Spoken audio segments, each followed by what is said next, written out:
پورے پاکستان میں ایک ہی بحث ہے، اور وہ بحث ہے کہ کس طریقے سے میاں محمد نواز شریف، جس کو پاکستان کے عوام چوتھی مرتبہ وزیر اعظم دیکھنا چاہتے ہیں، ان کو متنازع بنایا جائے۔ اور اس کام کے لیے تمام پولیٹیکل پارٹیز ناسوائے، جن کو اللہ تعالیٰ نے تھوڑا سا عقل و شعور دیا ہوا ہے، اور وہ یہ سمجھتے ہیں کہ اس وقت ملک کے حالات ایسے ہیں کہ جس میں میاں محمد نواز شریف کی یہاں پہ ضرورت ہے۔ پاکستان کی اسٹیبلشمنٹ بھی یہ سمجھ چکی ہے، اور میاں محمد نواز شریف بھی یہ چاہتے ہیں کہ سب مل کے کام کریں۔ مقصد پاکستان کے دشمن کو باہر سے نہیں ہے، یہ پاکستان کی جو کمزوری ہے یہ اندرونی اور داخلی کمزوری ہے، باہر سے کوئی زیادہ اثر نہیں پڑتا۔ آپ کی آج کل اکانومی خراب ہے، لیکن کل ٹھیک ہو سکتی ہے۔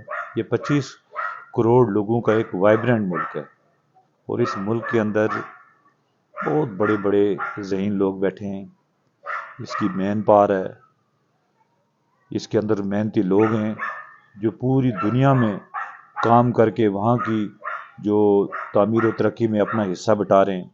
یہ سارا مڈل ایسٹ کس نے بنایا ہے؟ یہ ہمارے لوگوں نے بنایا ہے۔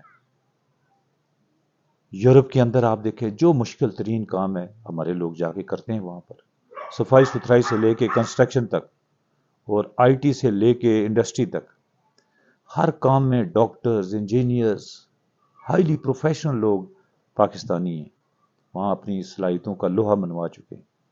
مگر پاکستان کے اندر چونکہ سیاستدانوں کو کام کرنے کا موقع نہیں دیا جاتا، جس حکومت کی یا جس پرائم منسٹر کی ایوریج جو مدت ہے حکومت کی، وہ اگر 2-2.5 سال ہوگی یا 1.5 سال ہوگی، تو وہ کیا پالیسیاں بنائے گا اس ملک کے لیے؟ کم از کم جیسے اگر مہاتیر کو، مودی کو، کانگریس کو اگر انڈیا کی خدمت کا موقع ملا، تو پھر وہ لوگوں نے 2-2 3 ٹرمز ان کو دی، 15 سال تک وہ وزیر اعظم رہے یا حکومتیں ان کے پاس رہی، پھر جا کر ملک کا کوئی کسی درست سمت کی طرف ملک جو ہے اس کی ڈائریکشن بڑھی ہے، اس کی طرف بہتری کی طرف گئے۔ یہ تو نہیں ہو سکتا کہ آپ 1.5 سال میں ایک کبھی بنائیں اور 1.5 سال کے بعد آپ کو کرائسس میں لایا جائے۔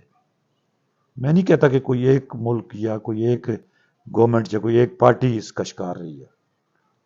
اب چونکہ پاکستان کی اسٹیبلشمنٹ کو بھی عمران خان کے ایک ناکام تجربے کے بعد یہ بابر ہو چکا ہے، یہ ان کو بھی ایک احساس ہو چکا ہے کہ نہیں، اب غلطی کی گنجائش نہیں ہے۔ اب نواز شریف کے ساتھ بھی، باقی پارٹیز کے ساتھ بھی ان کا رویہ وہ نہیں ہے۔